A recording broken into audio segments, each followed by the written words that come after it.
I looked up. So sorry, I looked up the story, like the premise of I have no mouth and yet I must scream.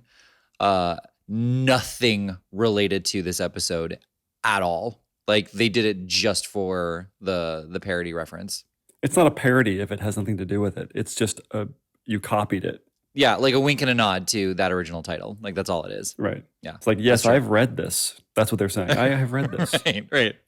And as you know, this is the measure of an episode, where it is our continuing mission. So far, our 3.5-year mission to explore what makes Star Trek genuine Star Trek and not just funny TV. It was funny. It is. It's funny. It's funny. Well, it was funny. Was it not funny? You saying it's not funny? No, I'm agreeing with you. That's why I said it's funny. Oh, Yeah. well, I should have. Sorry, there was just too much enthusiasm over the spitting and everything. I couldn't understand what you were saying. Over me gasping for breath. Yeah. Well, who are you? I'm Jonathan, and we do this using 3 criteria. The first one is there sci-fi woven into the plot in such a way it cannot be removed without drastic rewrites? Number 2, is that sci-fi presented in a unique or novel fashion, and it is not just some stereotypical trope? And number 3, is there a character that faces a moral or ethical dilemma? A little bit deeper than should I punch my commanding officer in the face? I'm Jonathan. And I'm Paul, and this week we watched Lower Decks, Season 4, Episode 2. I have no bones, yet I must flee. And before we read the blurb, we have a celebration. This is our 151st episode, Jonathan. Ish, yes. It's a 151st-ish episode. That's true. It's not the exact 151st episode. You're right. As of the publication of this episode, it will be the 151st episode. If you listen to this any later than the week it's released, it will not be our 151st episode because our episodes will have been renumbered. Yeah, the suits didn't like our numbering scheme. I know. Yeah. I was so irritated when they called us into that conference room. Well, especially because there was no one there. You know, I try to go along with your jokes. I try to do a yes and you say this thing and I'm like, yes, and you're like, no, Jonathan, that's stupid. I know, I set you up just perfectly. I look great. You look stupid. And I come back for more. I actually don't have the blurb. So now that we were done celebrating 151st, I don't have the blurb. Still no? You had all that time. Right, I still don't have the. Well, here's the thing: it's so hard to find on Paramount Plus because you do the thing, you click on the show, and then you click on the Strange New Worlds or Lower Decks or whatever we're watching, right? Right, and then they have all the episodes down there, and I hover over it, nothing comes up. I click on it, and it just starts playing the episode. How am I to get the blurb? I don't know. I always am too irritated by that point to get it. And I'll just say, hey, Jonathan, why don't you read the blurb? And I will say, Mariner tries to get demoted. Rutherford tries to get promoted. Boimler makes a big move. Did you just make that up? No. Oh, that's very concise. Very, very well done. Thanks. That was all them. That was all them. Okay. All right. Boimler makes a big move. What's his big move? He's moving. Like he moves. Oh, right. Okay, right. They're literal. Okay. Although technically he makes many big moves. Right. I know. Yeah. Yeah. What'd you think of this episode? I felt like this was probably a necessary episode, but not an interesting one from the Star Trek perspective. Yeah. I mean, it was exactly that. Yep. It was kind of a filler episode to kind of get these people into where they need to be for the next episodes. Like Mariner's not going to stop sabotaging herself. Rutherford's now been promoted. Rutherford and Boimler are now roommates, which provides the necessary antics for future episodes. Yeah, this episode seemed like a fun episode and a good one, but it was just shuffling the pieces in place. Yeah, I felt the Mariner thing I just couldn't give a shit about. I have complained about this before, where it seems like all of her plot lines. Well, they are. Right. All of the Mariner episodes are this. This is it. Can they not have her do anything different? Maybe this will be the last one. Maybe this is the swan song for this particular trope that they've created, the stereotype for Mariner that they've created. That was kind of the impression that I was getting. Like it was almost like the writers knew it as well, And so they put her into this position with Ransom trying really hard to not be upset and to genuinely support her. Yeah, Ransom was kind of the stand-in for the audience. Like, I'm not going to deal with it anymore. I'm just going to pretend like it's not there. Right. Yeah.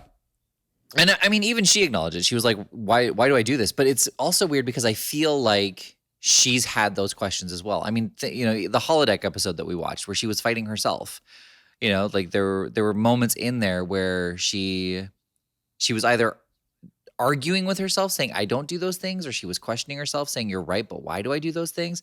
So it's hopefully after however long it's been, 4 seasons, 5 years, 6 years, something like that, we will finally have growth in this character and she will genuinely want to improve herself. I mean, I get that it's to defy her mom, but there should be more to it. Her mom wasn't even in the episode. The only appearance her mom makes is in the holodeck, and we hear her through the walls. Oh, right. Yeah, that's right. She's making her speech in her scat performance, which is so weird.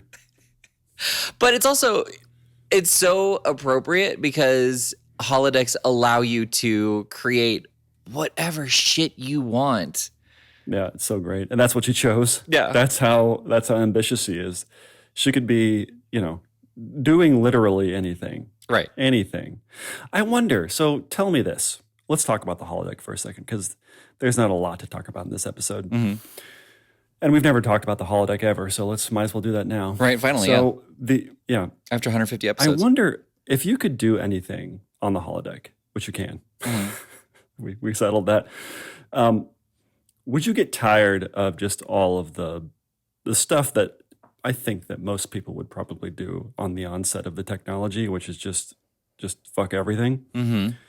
At least men, maybe not women, but, I would think that I want to skydive and not have to worry about dying. No, I'm going to go have sex again. But would that eventually get old? Well, I mean, it might also be one of those things where there are holodecks that don't allow those programs. I mean, clearly the Enterprise doesn't have that given all the things that happen, but like the fact that DS9 has holo suites kind of implies that there are ships or places where it's just recreational holodecks. It's not anything sexual. Well, I mean, how would they know? I mean, I guess they can just turn, like they have parental controls on holodecks now, but let's say they didn't do that. Let's say that you could go in there and do whatever you wanted. Okay. Like, I would think that at a certain point you would get tired of it.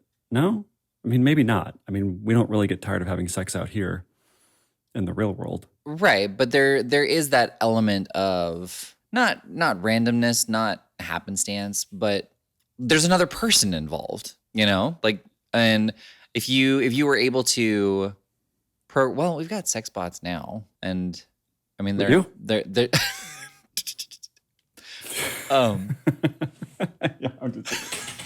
What can you just tell me where it might be?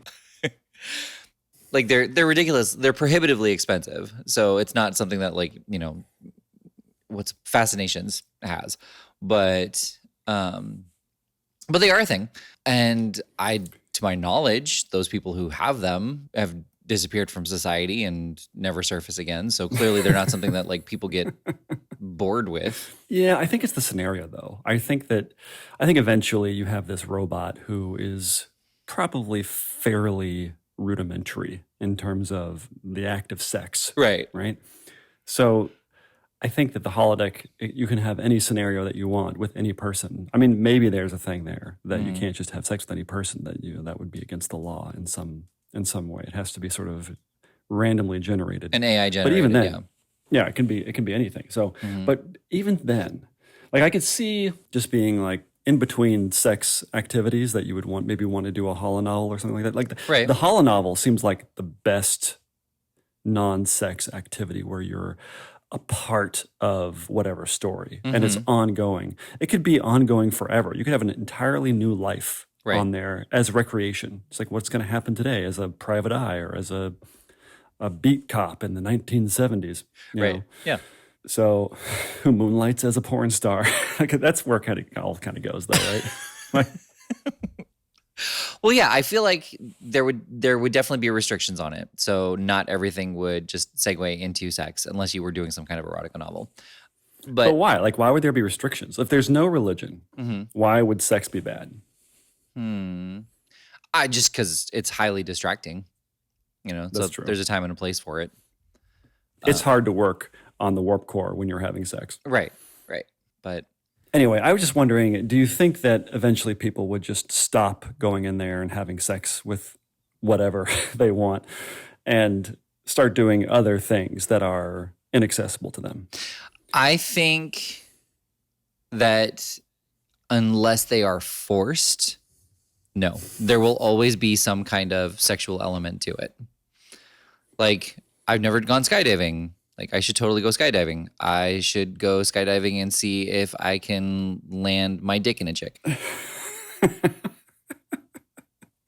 It's the ultimate, like, those videos where they're dropping these bowling balls Right. off of like 1,000-foot towers trying to hit a mark. Like, that's what it is. They'll turn into that. Yeah.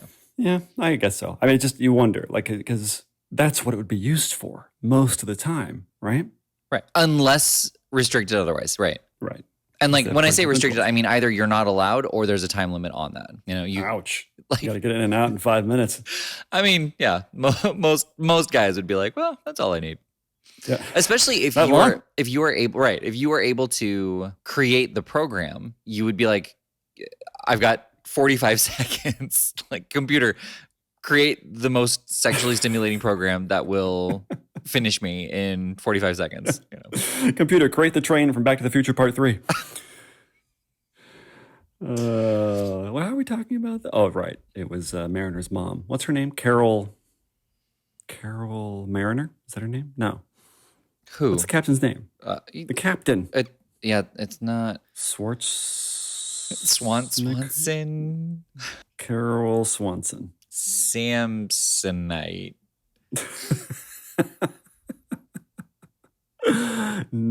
Nutcracker.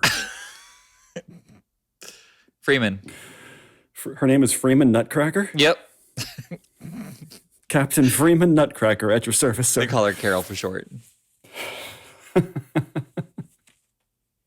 This is a terrible episode so far. I feel sorry for our listeners, is what I'm saying. So it starts out. The biggest sort of punch you in the face reference of this particular episode is when they're stretching. Ransom is stretching with, what's his name? Schnacks? What's his name? Shax, I think. Shax. Yeah.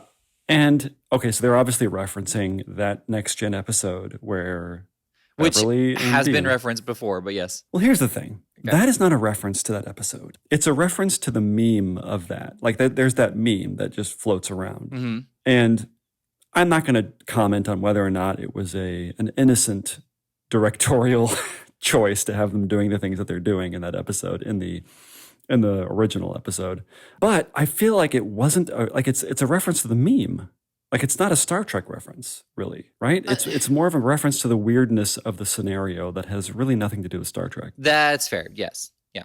It's more a reference to the weirdness of those outfits, but I love that they have basically made it unisex. Like, that's your exercise outfit in the future. I mean, I'm sure that's what people wore in the early 90s to go exercise. Oh, right? totally. Yeah. No. I mean, they wear that now. They're just black.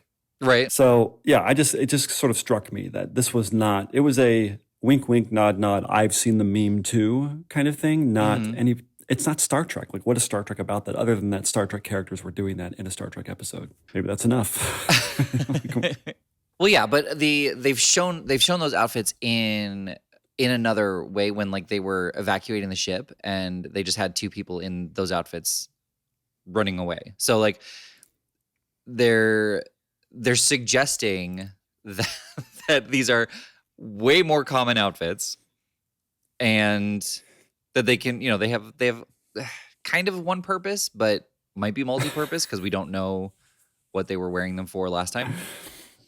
I don't want to get too far into the weeds of this, but okay, that's maybe what I don't like about it, is that it's suggesting something that it's not suggesting anything. It's just a joke. Mm-hmm. It doesn't inform anything about Star Trek or the Star Trek universe. It's just a funny joke. Right. It's not even a joke. It's just is it a joke? I don't know. Like, it doesn't do anything for the show. I feel like that would be funny in a non-Star Trek show, Family Guy or something like that.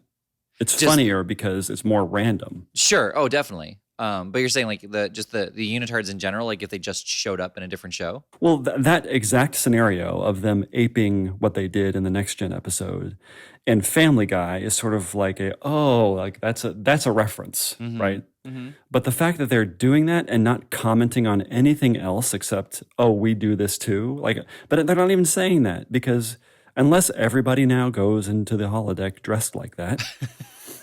Or we get some, or that Ransom turns out to be a huge Beverly file, right. or Troy file, or something like that. Yeah. Give us some, unless there's some sort of reason for that, it's just a thing that happened. It kind of it feels watered down. It feels it just doesn't punch you in the face. It's like, oh, I get that. I recognize that. I see what they're doing. I see it. They're dressed, the men and the women's outfit. You know what I mean? It's like, it doesn't do anything. Because It will never come back, right? It'll never happen, unless it will. Maybe it will. Maybe they feel as though they've opened up a new well, a new barrel to scrape the bottom of. Well, right, but kind of what you just said. Unless they are going to pay it off later, it really is just that, just kind of like the skirt uniform, but it's called something, not the skirt. I don't think It's a dress uniform, I thought, wasn't it?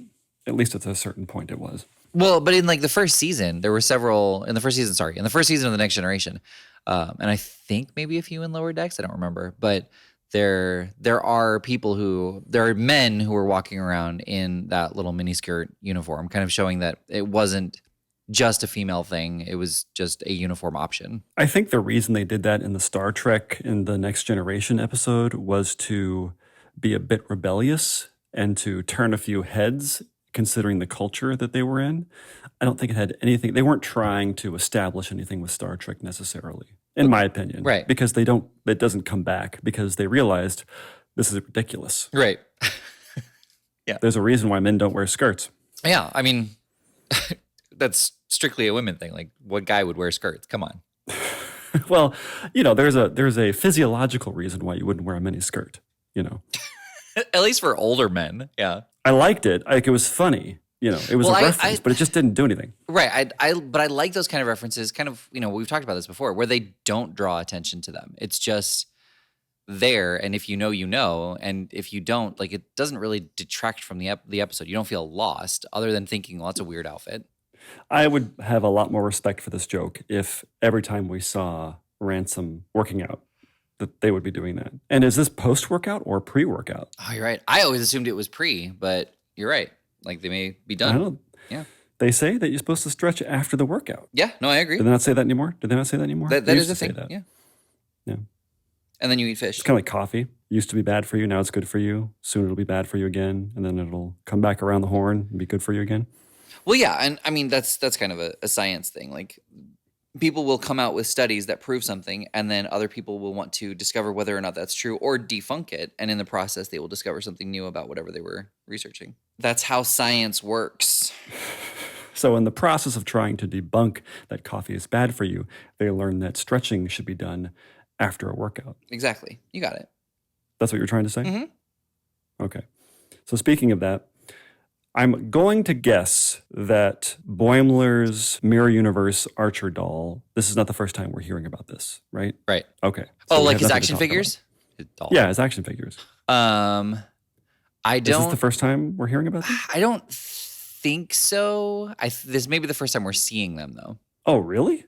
Wow. Because they mention them a lot, more than I would think if this was an ongoing thing that you would need to. Right. No, he is just a Star Trek nerd in general. And so I think that they've mentioned the various things that he has, but because now that he's moving, this is the first time we're seeing them, I think. It's okay. So this is very interesting because we haven't gotten far enough in Enterprise to really know the answer to this, but the Mirror Universe in the Enterprise context, the original crew or the regular universe crew doesn't know about, do they? No, yeah.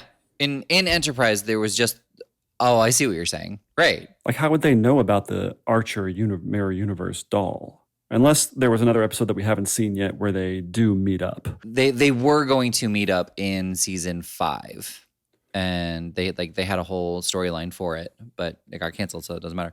But just those 2 episodes in Enterprise, they were completely standalone, and there was no crossover between the Prime and the Mirror. What happened? Because I know that in Deep Space Nine, there was definitely some crossover between the Mirror universe and the regular universe. Yeah, like they hopped over all the time. So maybe there was some other episodes that happened that we haven't seen where Archer makes an appearance on Deep Space Nine or something like that. Is that possible? It's possible, but there is no episode where that has happened. That has not happened yet. So why does he know about Mirror Universe Archer? This is a great continuity question. Like that is not a thing that he should know about at all. And you're sure in all of Enterprise that they never meet up with the original crew? Positive. Okay. Well, we got to make a couple phone calls. Right? Yeah. Just email again as Kirk's son. Wait, is it Shatner's son or Kirk's son? I don't understand the question. I feel like one has a lot more credibility. Yeah. This is Captain Kirk's son. I'd like to talk to the head of Paramount immediately. Do you have a name, sir? Right. Well, I think you have enough information. Shouldn't you have died? Just put him on the phone. Like, aren't you dead? No, that's several hundred years in the future. I am very much alive. Thank you. Yeah. Don't be ridiculous. Okay, so we need to find out. Listeners, you have work to do. Right, but no, what's going on? I'm fairly positive. I'm like over 80%, possibly over 90% positive that there is no further reference to Mirror Enterprise beyond that episode from Enterprise where there was no crossover. Like that is unless there's this Discovery thing happening. Is that possible? Where they mention it or encounter something? Maybe. Because we are coming out with a episode 1 Discovery or a season 1 Discovery episode. That's coming soon, everybody. Just keep listening. Soon, very much in quotes. Yeah. So you said you might be possibly over 90% positive. How positive are you that it's over 90%? I'm like 97% positive that I'm over 90%. Wow. Whew. Okay. Yeah. Okay, well, we'll get to the bottom of that. We'll get back to you on this. I'm fairly certain that's a continuity error. Like, I don't think that there's any way that Boimler could know. That's a big one. Yeah. To me. That's one thing that occurred to me, that in staffing the writers of this show, that would be very difficult to do, because I would think that finding fans, like true fans, not even necessarily fans, but people like you and me, that have a pretty good working knowledge and are fans in the sense that they really enjoy the show and enjoy the universe and know enough to at least know all the character names. Right. Which we're not there. Yeah, we're not there yet. But, you know, people that a couple of clicks above us, right, but who are also comedy writers. That seems like a pretty tough thing to do. I don't think so. Because they have to be young enough to really understand a modern animation comedic sensibility. Okay. I'm with you now. And to also know enough about Star Trek, I mean, unless their reference people are separate from the comedy people. But even then, it's hard to write comedy one step away from having knowledge of it. That would be very difficult to do. It's someone giving you an encyclopedia of all the it's like handing an encyclopedia to the comedy writer. It's like, here's all the stuff that happened in Star Trek. Make some jokes. Right. Yeah. Like you have to have an appreciation of the show for these jokes to be landing and to be written the way that they do. So we should get some people on the telephone. We're calling a lot of people, aren't we? Yeah. This is definitely setting up our itinerary for tomorrow. Oh yeah, shit! Tomorrow's Monday. Tomorrow's Tuesday. What are you talking about? Like, this is coming out. It's Monday. All right, that's right. We're recording this live. Yeah. That's right. Whenever somebody listens to this, we're live at that moment. Right. Which is exhausting. I wish you guys would all just listen at the same time. Like, it is very difficult to remember what we talked about when we talked about it. Yeah. Okay. So speaking of getting back to us. What happened to the plot line with Rutherford's existence being a conspiracy, a Federation, Starfleet conspiracy, something like that?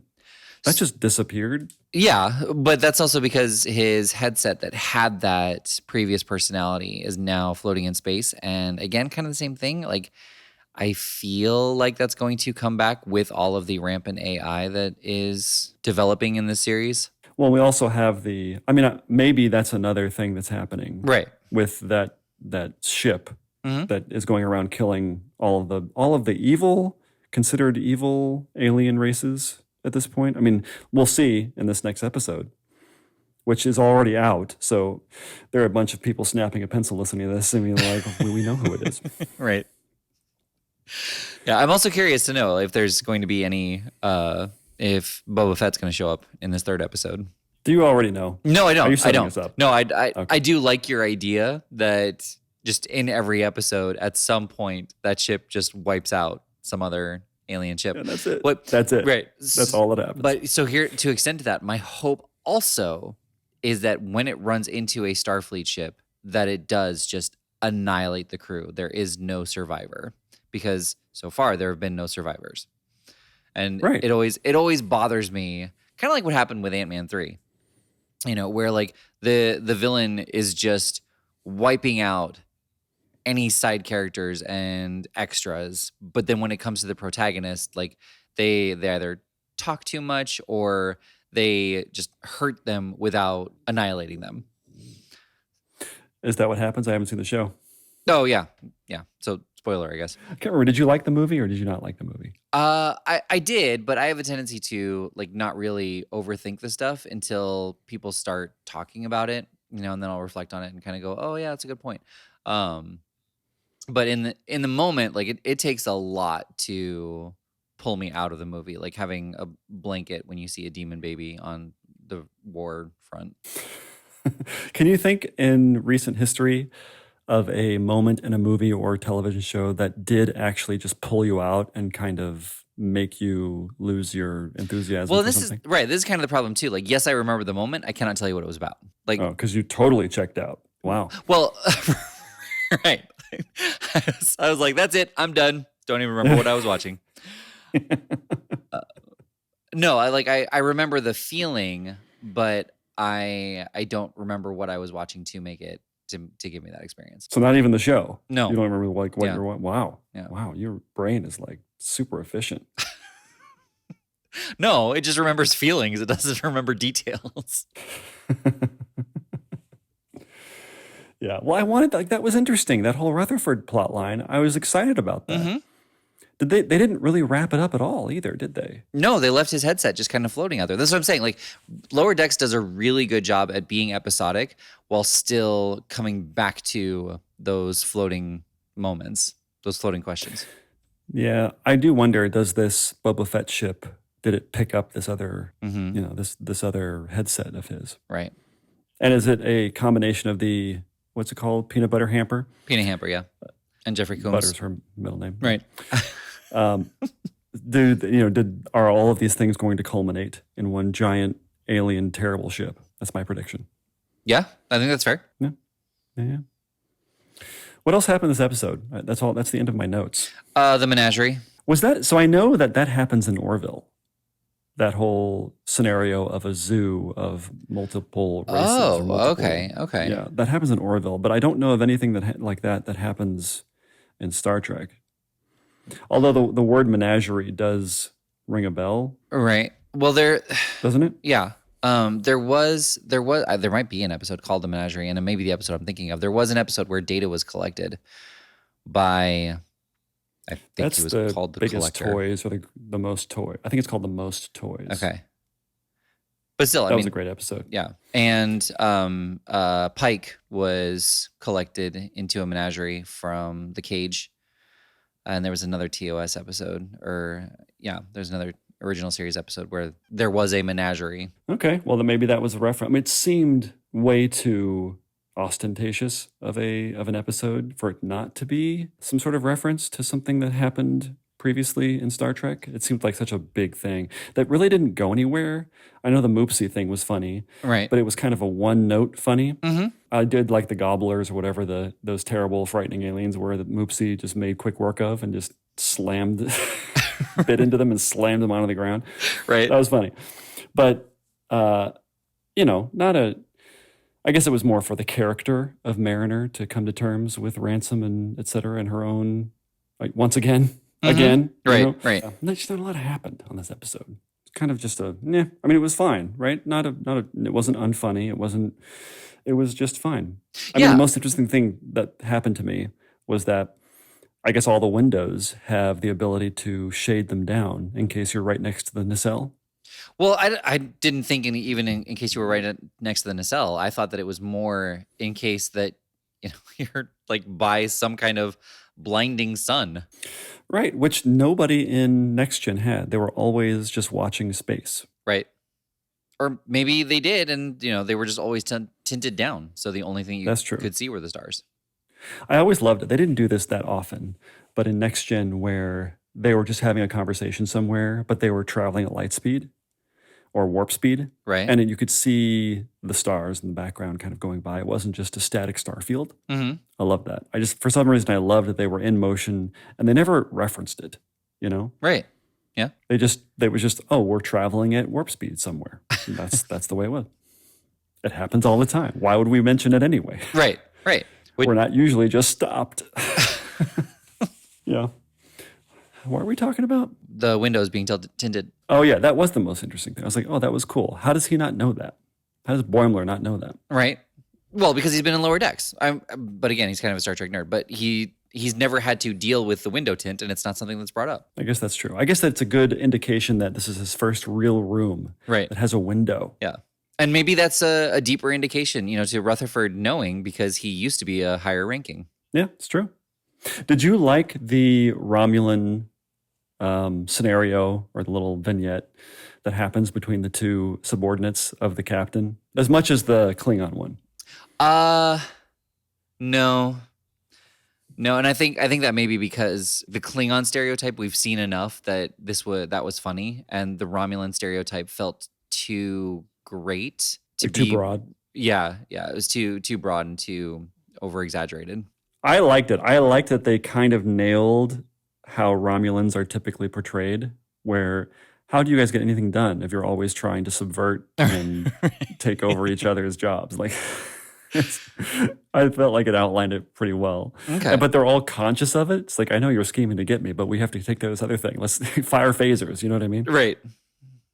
Yeah, well, that's kind of what I didn't like about it. I feel like Romulans are always so subtle about it. Like it's only revealed that they've been plotting against each other when it's exposed. Like they don't actively discuss their subterfuge. I did like the implication, though, that there's many layers to all the different subordinates scheming to get their yes, I did appreciate that jobs. Yeah. Like it's funny. And that they were insulted that they would think that I would stoop as low as to try and get your job in that way, that my way would be so much better and more interesting than the other way that you just suggested. Right. Well, yeah, and I did also like that they paused their scheming between each other to like collaborate to scheme against something else. To handle it. Well, that's fine with me. That's almost like, oh, that's how Romulans get it done. Right. Yeah, I don't know. It just, with that much open lack of trust, there didn't seem to be, like it. Like I said, it just felt overly exaggerated to me. I'm glad you liked it. Yeah. It was fun. It was fun to me. They're gone now, so it doesn't matter. Right, yeah. And what was the race that they had just finished torturing and were cleaning up after? It starts with a B. It was a race that I recognized but couldn't quite place in the Star Trek universe. It was like the Bleemers or the Oh no, it was Remans. Remans, yes. Yeah. I'm so bad at that. It's like, it starts with a B, I'm sure of it. It's not a B in the whole word. What's the Reamer? What is that? So Romulus and Remus are two mythological.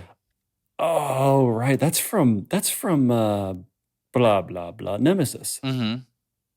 Oh. What else do you want to talk about? Do you want to talk about Moopsie at all? You can talk about Moopsie. I like Moopsie. Yeah. Or like the human twist at the end. I actually watched the second time because I felt like I didn't have anything to say. Okay. And then I watched the second time and found some stuff. And you're like, I found it. I was right. There's nothing to talk about. Yeah. What a waste of time. The door was upside down at the beginning of the episode when we first see the humans. Oh, was it? Oh, cool. Yeah, it was upside down. Nice. That was cool. Yeah. And I didn't catch it the first time. So I really appreciate when shows do that sort of thing where you can go back and watch it again and see that clue, I guess, was already there. And what's nice about this one is like it didn't even have to be. Like they could have snuck in again. Yeah.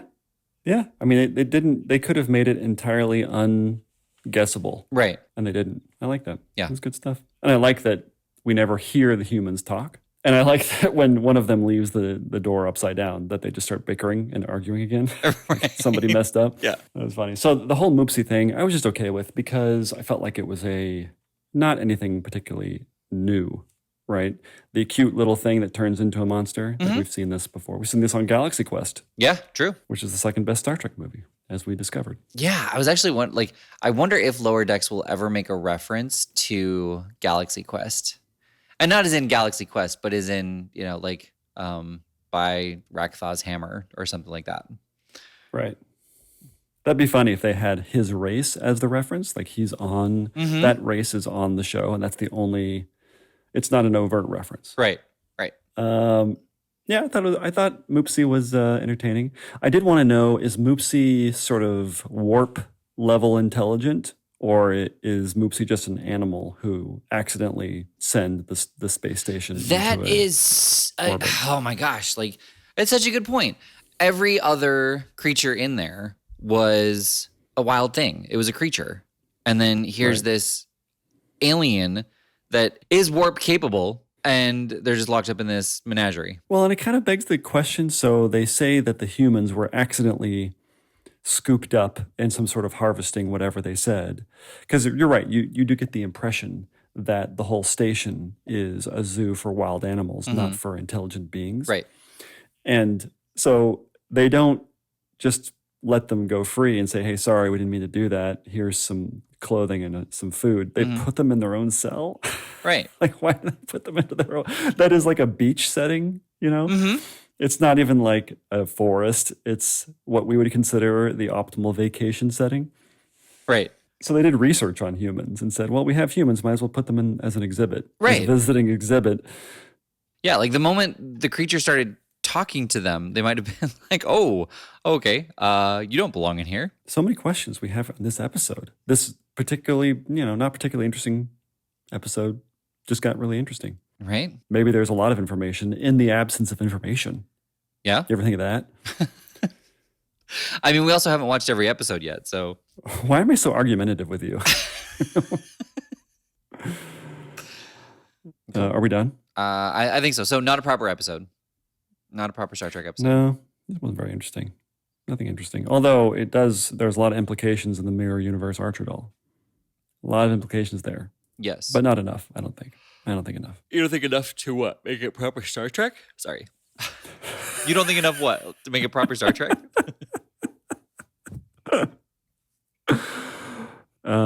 Yeah, I don't think it's enough to didn't tickle my balls enough. I guess, by the way, French phrase of doesn't matter to me is it slaps my balls.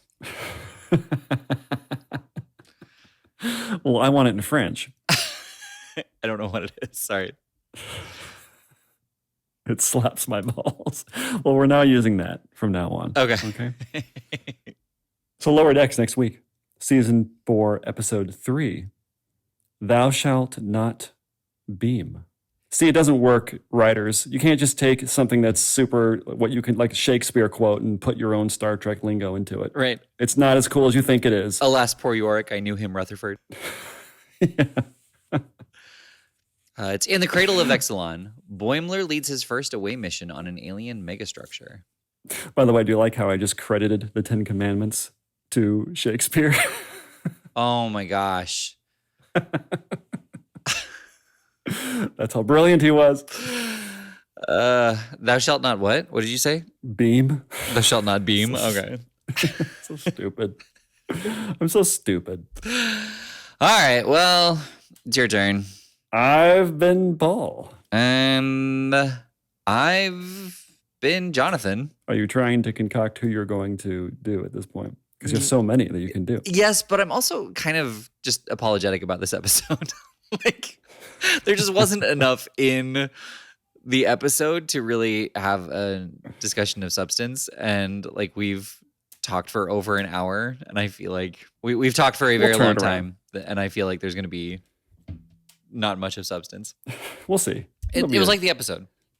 It'll be a tight 13-minute podcast episode.